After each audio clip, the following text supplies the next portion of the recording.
أعوذ بالله من الشيطان الرجيم. بسم الله الرحمن الرحيم. إن الذين يكتمون ما أنزل الله من الكتاب ويشترون به ثمنا قليلا أولئك ما يأكلون في بطونهم إلى النار ولا يكلمهم الله يوم القيامة ولا يزكيهم ولهم عذاب أليم. أولئك الذين اشتروا الضلالة بالهدى والعذاب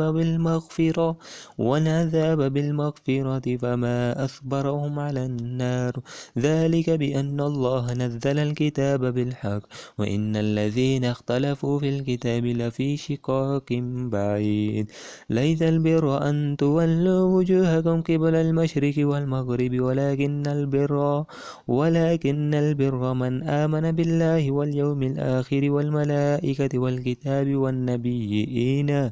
والنبيين وآتى المال على حبه ذوي القربى واليتامى والمساكين وابن السبيل والسائلين وفي الرقاب وقام الصلاة وآتى الزكاة والموفون بعهدهم إذا عاهدوا والصابرين في البأساء والضراء وحين البأس أولئك الذين صدقوا وأولئك هم المتقون.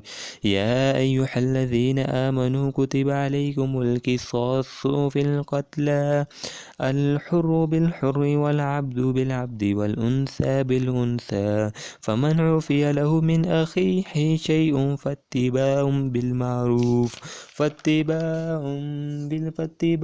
بالمعروف وأداء إليه بإحسان ذلك تخفيف من ربكم ورحمة فمن اعتدى بعد ذلك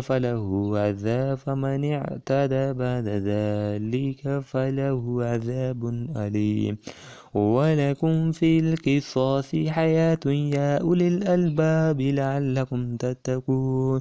كتب عليكم إذا حضر أحدكم الموت إن ترك خيرا الوصية للوالدين والأقربين بالمعروف حقا على المتقين.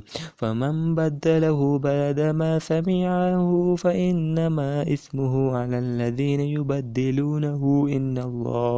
إن الله سميع عليم. فمن خاف من موسى جنفا أو إثما فأصلح بينهم فلا إثم عليه إن الله غفور رحيم.